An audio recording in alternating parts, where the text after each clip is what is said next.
everyone. Our name is Taylor. I am a single mother who went through a lot of hardships to raise my son, Eric. Many single mothers out there have supportive families. I thought I had one too. Turns out I was wrong, and I found out the worst way possible. Thankfully, I was able to get back at the people who tried to mess up my and my son's life. My ex-husband Carl is an abusive man. The very thought of him fills me with disgust. There was a time when I was head over heels in love with him, but things went downhill after I married him. Carl was a great boyfriend, but as a husband, he was a nightmare. He was controlling and slowly started to become abusive. I stayed in that marriage for over 8 years. It was mostly because he had manipulated me and trapped me into being with him. At first, I thought that my son deserved a father, so I didn't leave. However, things took a turn for the worse. One day, when Eric was 5, Carl started to hit me very hard. My poor son saw me in pain and tried to stop his dad from beating me. Carl was so deep in anger that he ended up pushing Eric to the floor. That's what it took for me to leave him. One call to CPS, and the police was enough to keep Carl away. However, he was determined to get back at me. He said, "You think you can run away from me? Taylor, supposits. That will never happen. Sooner or later, I will have you and my son back in my house. You just wait and watch. We are getting a divorce. Terry, there is no way in hell that I will allow you near me and my son again." And if we divorce, then I'ma find a way to take Eric. I is dad, and I have rights. He'll be in my house still we have. Mark my words. Both Carl's behavior and his violent history made me very paranoid. My son was extremely traumatized and had to go to therapy to deal with his issues. A long court battle later, me and Carl were finally divorced. I didn't end things there. I literally moved away near my parents and sister to be safe from Carl. I even got restraining orders against him. It was the most horrific time of my life. Carl never knew where I had moved. He could have guessed, but he didn't have my exact address. Being near my parents and sister made me feel safe. However, my parents were not really that supportive of my divorce. They said, was it really necessary to get a divorce? You two could have attended therapy and talked it out. It's not a big deal. Yeah, poor little Eric had to lose his dad over your problems. That's so unfair. He must be devastated not being able to see his dad. Are you serious right now? Carl used to beat me up. Mom, and he had put his hands on Eric as well. My son was only trying to protect me. How can you not see what a monster Carl is? Mom, Dad, you two need to be a little sympathetic about Taylor. She has been through a lot. You have no right to make her feel guilty. She did the right thing. At first, Mom and Dad used to try and talk to me about letting Eric see his dad. However, I never allowed it.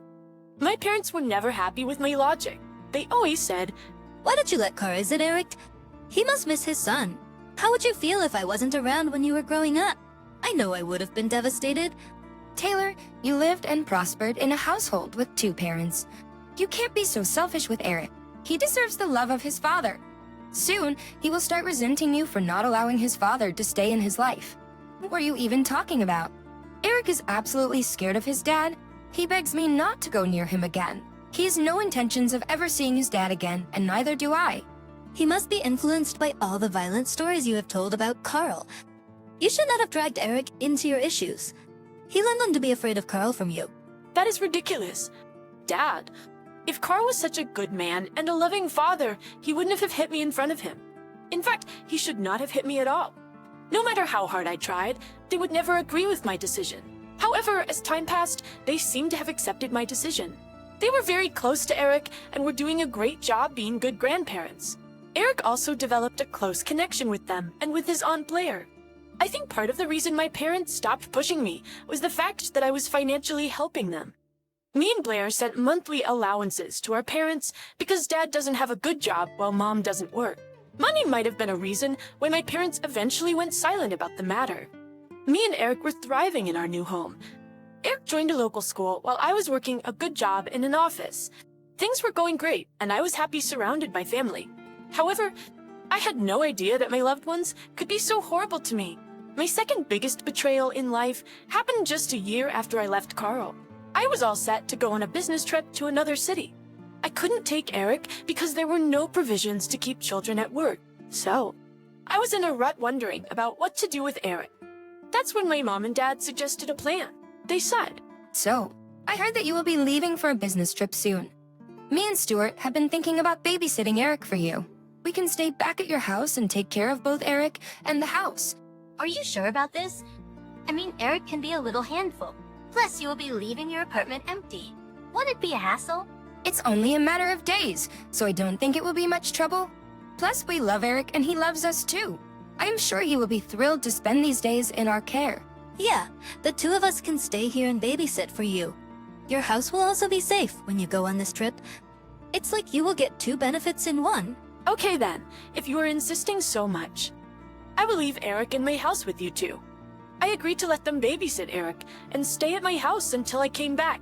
I was feeling pretty satisfied with the arrangement since I trusted my parents blindly. I now know that I made a huge mistake. I shouldn't have trusted my parents at all. My business trip happened only a week later. I flew out at night after kissing Eric goodnight. I had to leave a day earlier to prepare for a meeting with big clients. The next morning, I called my parents and Eric after reaching the hotel. Everything appeared to be normal. However, I had no idea what was going to happen at night. When I was in my hotel preparing for my meeting for the next day, I got a call from Blair. For some reason, it made me a little panicky. I thought something was wrong at the house. I picked up the call feeling nervous. Blair said, "Hey Taylor, have you already flown out for your business trip?" Yes, Blair. I came here yesterday. I had a late-night flight. It won't be a very long trip. "Have you left Eric with our parents?" Taylor, Yes, what's wrong? They're staying at my house with Eric. They take such good care of him, and he loves to be around them. Taylor, I don't know how to say this, but I think you made a mistake. You should not have left Eric with our parents. They're planning something, and I don't think you will like it. What do you mean? Taylor, tell me everything right now. You are scaring me. Taylor, I think Mom and Dad will try to make Eric meet with Carl. They have been against your decision to take out the restraining orders. You know how they hated your divorce and everything? I have a bad feeling they will take Eric to Carl. What the hell are you saying? No, Mom and Dad can't do that. I am sure there's been some misunderstanding. They didn't approve of the divorce, but they won't side with an abuser. I know you trust them a lot, but you need to be careful. If you need anything, I am right here. Thanks. Blair, I'll be careful. Don't worry. Honestly speaking, Blair's words were ringing in my head. It did make me very uneasy. So, I decided to call my parents and check up with them. I said, "Hey Mom, can you hand over the phone to Eric? I want to talk to him a little. I'm missing him a lot." "Hi X, actually.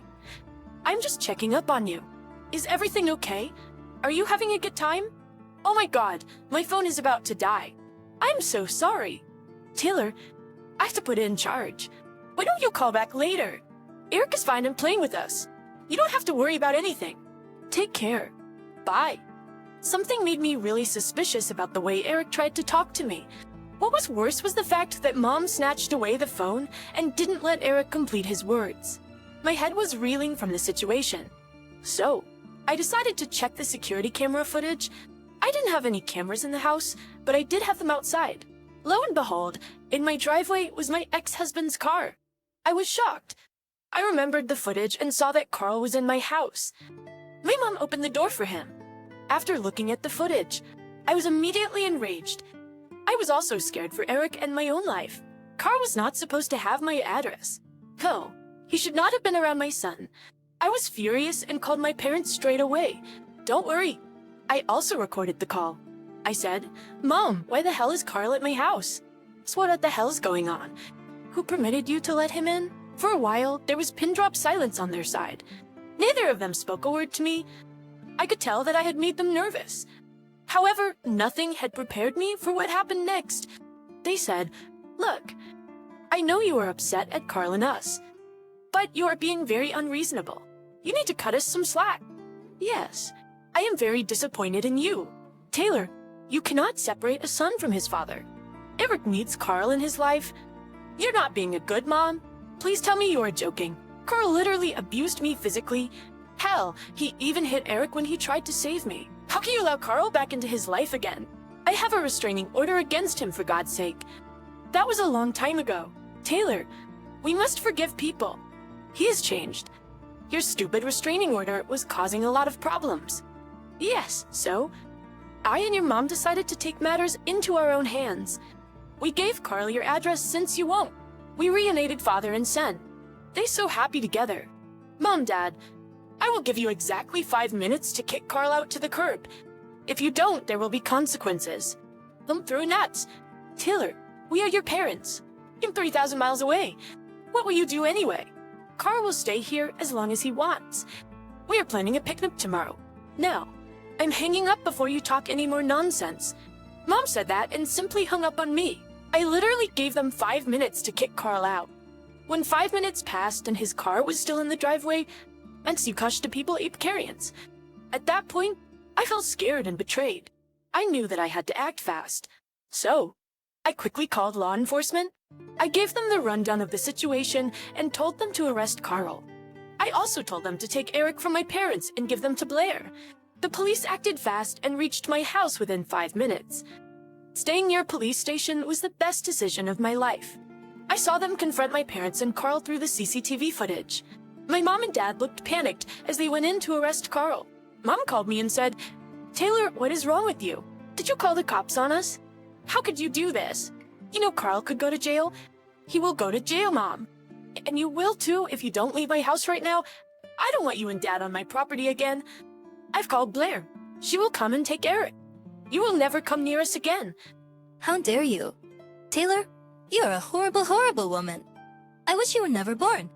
You cannot kick us out and take our grandchild from us. We won't let that happen. You can't do this to us.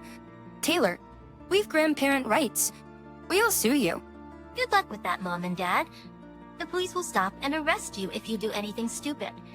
They know that Eric will go with Blair. Good luck trying to fight me in court.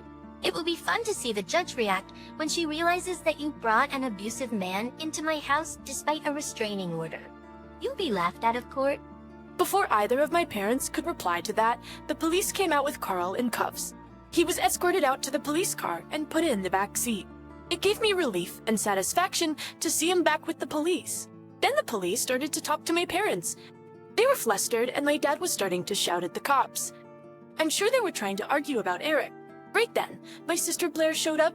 She showed the cops her ID and took Eric with her. My parents tried to stop her, but the police intervened and kept them at bay. Then the cops stayed behind until my parents gathered their stuff and left the premises. My sister locked my house and took the keys from my parents. My parents tried to call me and scream at me about the whole situation. However, I didn't receive their calls. They then started to text me with some weird messages. I recorded all their texts because they were getting really interesting. They said, What you did today wasn't right. Taylor, You have no right to take Eric away from us and Carl. I can't believe you are my daughter. I'll hate you. You won't be able to keep us at bay. Taylor, you are a working woman. You would be with Eric all the time. We will get visitation from the court, and then we will take Eric away from you. one CPS call from us can take Eric away from you. If you think you are smart, we are much smarter than you. We will call CPS and tell them some bad stuff. They'll place Eric in our care, and he'll never return to you. That will never happen. Eric will stay with me, and I will do everything in my power to keep him safe. We know where Eric goes to school. Taylor, we know your address. We will find a way to be with him. You cannot stop us. Yeah, if you act crazy, we will take him away from you. my parents are stupid. Yes, I can see now that they are horrible people, but they are also very stupid. They still expect that everything will go their way. They had no idea what I was going to do. Only time will show them. As for Carl, he had already made a huge mistake teaming up with my parents. He would suffer as well. I quickly completed all my work and returned home as soon as possible.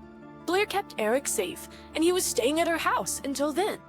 Eric was extremely relieved to see me again. He said, Eric, what are you saying? I went on a business trip, dear. Of course. I was coming back. I was really upset with Carl. CPS did get involved and heard Eric's account. They recommended therapy, and Eric is already attending sessions. I've also signed up for group therapy for both of us. Our therapist is a great woman and really helps us overcome our trauma. All the documentation of crimes committed by Carl was used by my lawyer in court. He was charged with attempted kidnapping and violating a restraining order. He is actually facing jail time. I am currently in the process of terminating Carl's rights to Eric. My son deserves a good dad, not an abuser like Carl. My lawyer is very skilled, and we are hoping for a smooth process. As for my parents, they did try to sue me for grandparent rights. The judge took one look at my record history and the text they sent and dismissed the case. I want to step ahead to get restraining orders against them. The judge approved that straight away. Though currently, I have shifted with my son to a different state. I got a promotion at work and took a higher position in a different city. It helped me move away from my parents. Blair does visit me from time to time. She has even cut off contact with our parents and is thinking of moving to my city. My parents are having a hard time with money. Since Blair and I have both stopped helping them out, they were forced to look for extra jobs. Lawyers' fees drained their savings and have made them really financially unstable. Meanwhile, my son and I are thriving in this new environment. I have no intention of ever contacting my parents or allowing Carl to traumatize my son again.